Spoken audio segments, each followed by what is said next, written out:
네, 반갑습니다. 투자의 맥을 정확히 짚어드리는 맥정 코치입니다. 자, 퀸스전자 오늘도 무려 지금 13%가 넘게 급등이 나와주고 있는데 여러분들에게 말했던 그 상승 각도가 날카로워질 거다라는 그 예언이 지금 정확히 들어맞고 있는 거죠. 이 오킨스전자는 제가 본 이 맥점 차트에서 이 밴드에 정확히 터치를 할 때마다, 그리고 이번에 다시 이 노란 밴드에 터치를 했을 때 계속 이 추세에 대한 이야기를 하면서 끌고 오고 있는 종목 중에 하나입니다. 근데 지난주 상당히 유의미한 이 박스가 지금 돌파가 되면서, 그래서 영상을 제가 다시 한번 또 올려드렸던 거죠. 제가 이 영상을 올려드렸던 거는 바로 이 오킨스전자가 이제 시세에 대한 그 확장이죠. 확장 국면에 진입을 했다는 말씀을 드리기 위해서였습니다. 바로 이 확장 상당히 중요한 겁니다. 과열로 가는 파동을 이야기를 하는 거죠. 그래서 제가 이야기하는 이 포물선에 대한 그 파동을 완성시키는 확장 국면에 들어갔다. 주식에서는 이 확장이 상당히 중요한 겁니다. 바로 정말로 수익이 극대화가 되면서 주가가 이 가속화가 붙는 그 국면이기 때문인 건데, 제가 어제 영상에서 얼마나 지금 정확히 예측을 했는지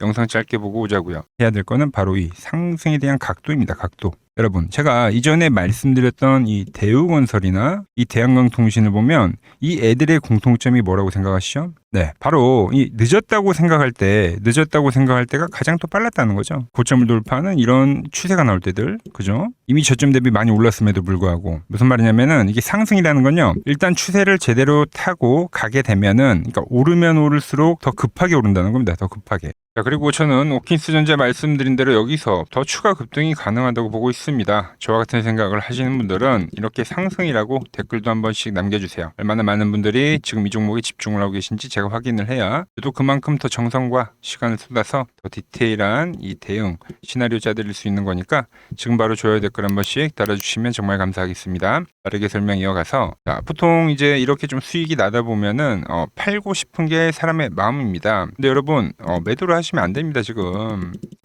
이 힘든 구간을 우리가 다 버텨와 놓고 이제 와서 이 본격적인 시세를 만드는 국면인데 왜 파냐 이거죠. 여러분, 주식을 하면서 보통 이와 같이 좀 잘 버텼다가, 그래서 잘 먹었다 싶을 때 그때 이제 팔았더니 주가가 미친 듯이 급등하는 경우를 분명 경험하셨을 겁니다. 왜 그러냐면은 우리가 일반적으로 아는 상식선의 상승 추세는 거의 90%가 이런 추세대를 그리면서 올라오게 되죠. 그런데 제가 말한 대로 이건 이제 일반적인 상승에서입니다. 말씀드린 이 90%를 제외한 이 10%에서는 어떤 상승이 나오냐면은 바로 이 상단 추세를 타고 가는 거죠. 그러니까 이렇게 추세대가 있는데 돌파를 하면서 타고 가는 거예요.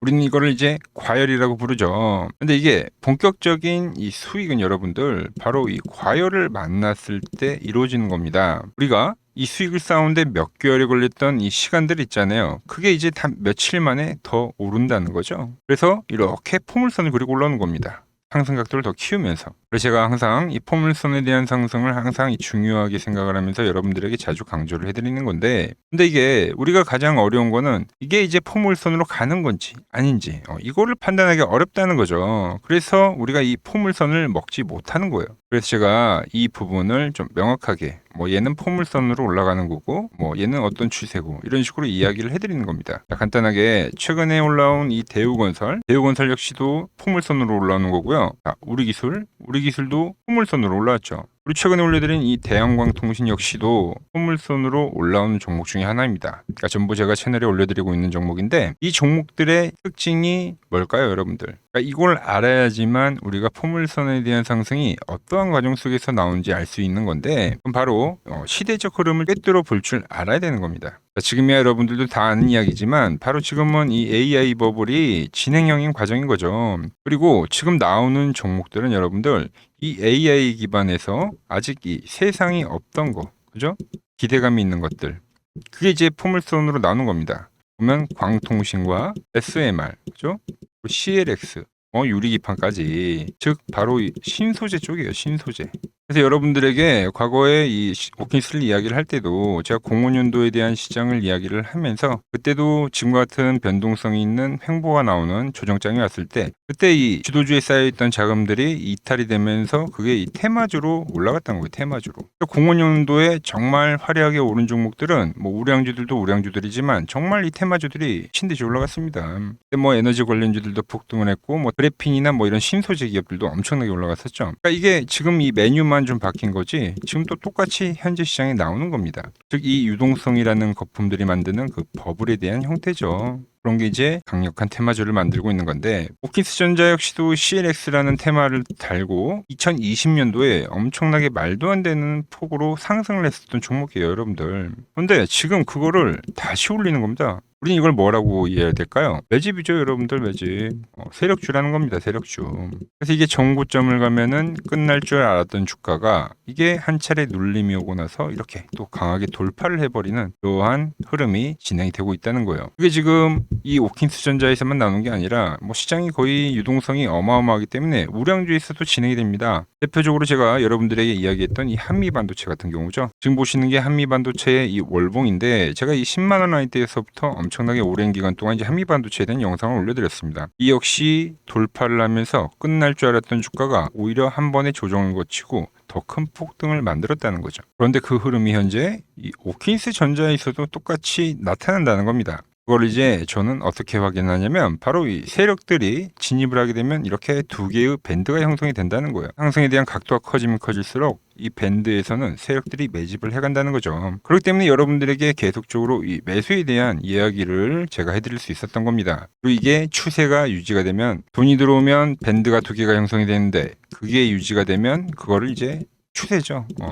유지가 되면 가져가는 거예요. 주식은 여러분들 이게 똑같은 패턴과 역사에 대한 반복입니다. 지금 이 2026년도가 돼서도 05년도에 발생했던 그 흐름이 또 똑같이 다시 진행이 되고 있다는 거죠. 자, 오킨스 전자는 말씀드렸지만 이 월봉상에서 지금 이 고점대를 넘겨줘야 되는, 그러니까 이게 넘어갔을 때죠. 그러니까 얘네들이 여기서 매집을 했는데 이만큼만 먹으려고 하진 않을 거예요. 그죠? 끌어올리는 그 이유가 있는데, 그래서 이 고점이 넘어가는 그 흐름 속에서 이제 본격적인 이 시세가 지금 진행이 될 거라고 보고 있습니다. 저항이 아니라 또 다른 시작이라 봐야 한다는 거죠. 자, 그래서 제가 이 오킨스전자 지금 이 유의미한 이 자리가 올 때마다 여러분들에게 지금 문자를 보내드리고 있는데, 벌써 그게 이제 3개월이 된 겁니다, 여러분들. 그러면서 현재 이 정말 좋은 수익을 만들고 있지만, 여전히 오킨스전자는 지금 이 과열을 만들어줘야 되는 그 차트다라고 보고 있는 거죠. 자, 맥점 차트에 닿을 때 매수를 하실 분들은 제가 터치할 때 문자를 보내드리고 있으니까, 문자를 받아보실 분들은 아래 번호 보이시죠? 010-6518-5019로 맥점이라고 두 글자 남겨주시면 됩니다. 지금은 이미 차트에서 어느 정도 또 이격이 벌어진 위치이기 때문에 여기서 뭐 추격 매수를 하기보다는 살짝 이 눌렸을 때 있죠. 눌렸을 때 제가 이 문자를 보내드리도록 할게요. 자, 그리고 지금 더 중요한 이야기를 한 가지 하자면은, 이제 오늘 뉴스가 하나 떴습니다. 뭐 트럼프 방중 결정이 이제 5월 14일 확정이 된 거예요. 자, 그래서 미중 회담 이전에는 종전을 예고를 했다. 그러니까 오늘도 지금 시장 변동성 극심하긴 했지만, 뭐 5월 14일 시간이 좀 더 길어지긴 했지만, 결국 이 종전이라는 시기에 가까워지면서 이 시장도 바닥을 다질 겁니다. 그래서 항상 이 현재 같은 변동성이 이 시간이 지나고 나서 보면은 투매가 나왔던 지점, 그런 데가 다 이 저점이 되기는 할 거예요. 자, 그런데 제가 이 뉴스를 왜 보여드리냐면은, 종전에 대한 예고도 있지만, 자, 트럼프가 방중 시에 이제 이슈가 되면 뭘까요? 대북주죠, 대북주.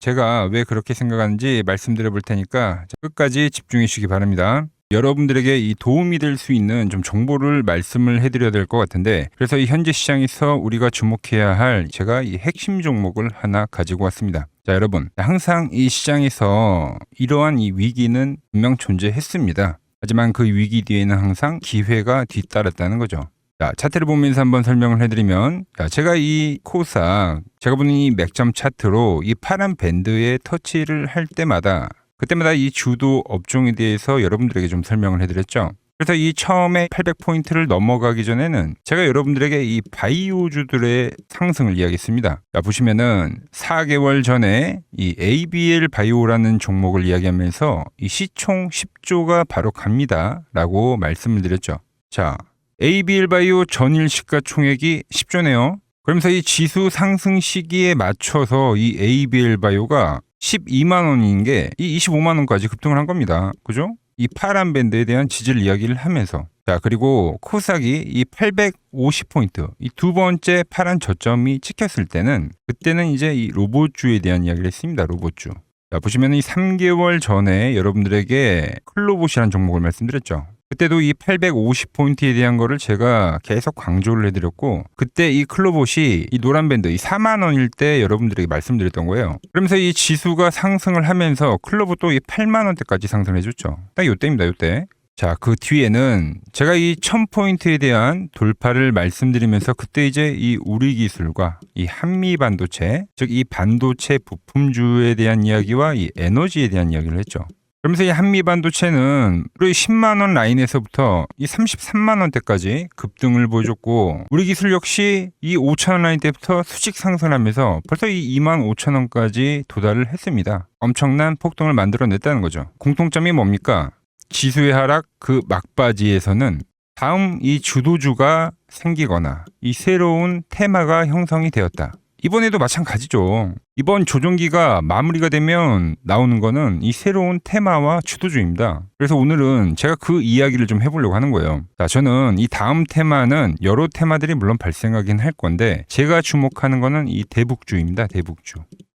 이 대북주는 매번 테마가 형성이 될 때마다 성격이 좀 달랐습니다. 먼저 이 과거에는 이 금강산 관광이 열리면서 이 관광주들로 해서 수급이 엄청나게 발생했고요. 그 다음에는 이 철도에 대한 유라시아죠. 유라시아 철도에 대한 이야기가 나오면서 철도주들이 엄청나게 급등을 했어요. 그리고 이 개성공단이 만들어지니까 이제 거기에 상주에 있는 이 개성공단 관련주들이 아주 난리가 났죠. 매번 발생했던 테마이긴 한데 그때그때마다 성격이 달랐다. 자, 그리고 트럼프와 이 김정은이 18년도에 싱가포르에서 만났죠. 그때는 이 비료주들 그리고 이 모든 섹터들이 전체적으로 상승을 하는 움직임이 나왔습니다. 자, 그런데 이번에 다시 한번 이 대북주에 대한 움직임을 우리가 예의주시해야 된다는 거죠. 자, 이미 시작을 한 종목도 있습니다. 최근에 이 트럼프가 김정은 이야기를 꺼낼 때마다 올라왔던 게 이 코데지 컴바인이죠. 이미 시작을 했고 이 밴드에 대한 지지를 받으면서 이번 투매에서도 밴드에 대한 지지를 받으면서 대장에 대한 역할을 하고 있다.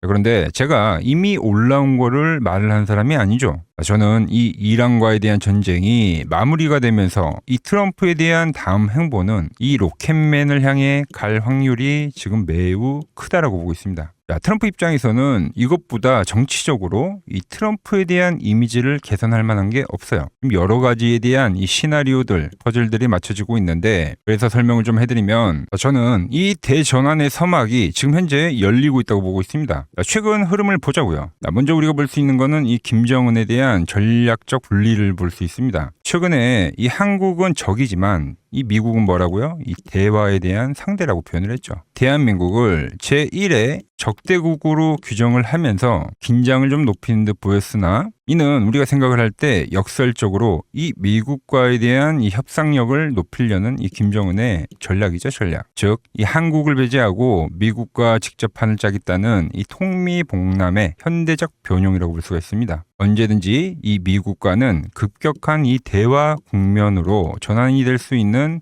이 비즈니스적 밀당이라는 거죠. 자, 그리고 두 번째로 이 트럼프를 보자고요. 트럼프 역시 이 김정은과의 만남을 자기 자신의 이 최대 외교 업적으로 꼽죠. 최근에 이 한국에 방문을 했을 때도 김정은과 재회를 하지 못한 거에 대한 상당히 아쉬움을 나타내기도 했습니다. 트럼프는 원래 이 복잡한 다자 외교보다는 이 탑다운 방식의 좀 파격적인 합의를 선호하는 인물이죠. 그래서 지금 이 한반도만큼 가장 이 역동적인 이 비즈니스가 없다라는 거예요, 트럼프에게는. 그리고 미국의 이 중간 선거가 열리죠. 근데 이 트럼프에 대한 이미지가 상당히 좋지 않습니다. 이 이란과의 전쟁 때문에. 이 이미지를 쇄신하려고 하면 이 트럼프의 최대 업적이자 트럼프만이 할 수 있는 것을 결국은 실행할 거다라는 거죠. 뭐죠? 이 로켓맨과의 대화. 이것만 한 게 없다는 겁니다. 우리 정부 역시 이 대북 관계의 갈등 해소는 상당히 오랜 기간 동안 이야기를 해온 겁니다. 현재 이 정부가 강력하게 추진하고 있는 게 뭡니까? 이 기업 밸류업이죠. 그리고 이 MSCI 선진국 지수의 편입이라는 이 목표를 달성하기 위해서라도 이 대북과에 대한 이 리스크에 대한 관리는 무척이나 중요합니다. 자, 사실상 이 국내 증시가 이 저평가, 즉 이 코리아 디스카운트의 가장 근본적인 원인이 뭡니까? 바로 이 북한과의 지정학적 리스크죠. 이게 해결이 돼야지만 이 증시 전체가 리밸류에이션이 일어나기 때문에 여야 막론하고 이 대북과의 관계를 이 해결해야 되는 숙제와 같은 거다라는 거죠. 그리고 과거 이 짐 로저스라는 세계적인 투자 건물이죠. 짐 로저스가 강조를 했던 게 뭡니까? 자기의 이 전 재산을 걸 가치가 있는 이 마지막 기회라는 단어를 쓰면서 이 북한에 대한 이야기를 했죠. 그때 이 짐 로저스가 강조를 했던 거는 우리나라와의 이 통일론이 아닙니다. 이 개방에 대한 파급력에 집중을 한 거죠. 자, 생각을 해보세요. 가장 이 폐쇄적인 국가가 북한인데 이 북한이 열릴 때 발생하는 이 에너지에 대한 그 총량, 그거를 이 짐 로저스가 이야기를 했던 겁니다. 자, 현재 대북주는 이 단순한 이 정치적 테마를 넘어서 지금 이 글로벌 리더들에 대한 이 의지, 그리고 이 물류혁명에 대한 혁명, 특히 이 자본에 대한 논리가 맞물리는 상당히 변곡점에 와 있다. 주식이란 건 그렇습니다. 언제 가장 파급력이 있습니까? 없던 게 발생하면 그 파급력이 상당히 강력하죠. 가장 어두울 때, 해 뜨기 직전이라는 말처럼 현재 이 냉기류들 있죠. 이걸 역설적으로 생각을 하면 이 개방에 대한 그 파도가 밀려오기 전에 이 썰물일 수가 있다는 이야기입니다.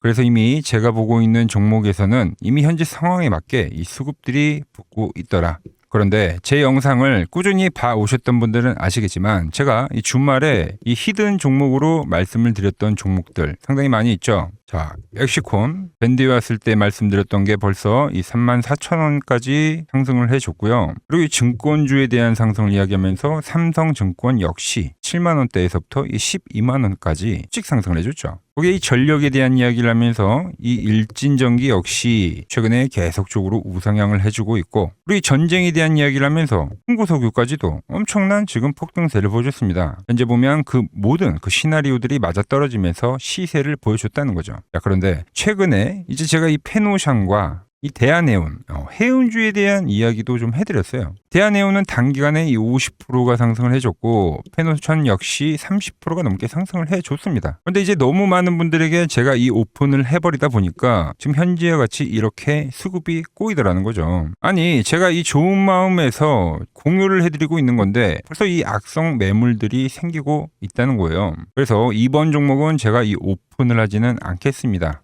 이 대북주라는 힌트는 제가 드리겠지만 조용히 먹겠다는 거죠. 자, 단 저에게 문자를 보내주신 분들에게는 제가 이 부분을 오픈해드리도록 할 겁니다. 저도 이 시나리오를 정말 이 오랜 시간 추적 관찰해온 만큼 정말 이 잘 따라오실 수 있는 분들에게만 드리는 게 맞다는 거죠. 그래서 제가 이 준비해 놓은 대북주 관련된 이 자료, 그리고 시나리오, 그리고 이 종목을 받아보실 분들은 이 아래 번호로 이렇게 맥점이라고 두 글자 남겨주시면은 제가 보는 이 핵심 종목, 우리가 어느 구간에서 이 매집을 해가야 되는지, 그리고 어느 구간까지 우리가 끌고 가야 되는지 이 시나리오까지 아주 자세하게 말씀드리도록 하겠습니다. 아시겠죠?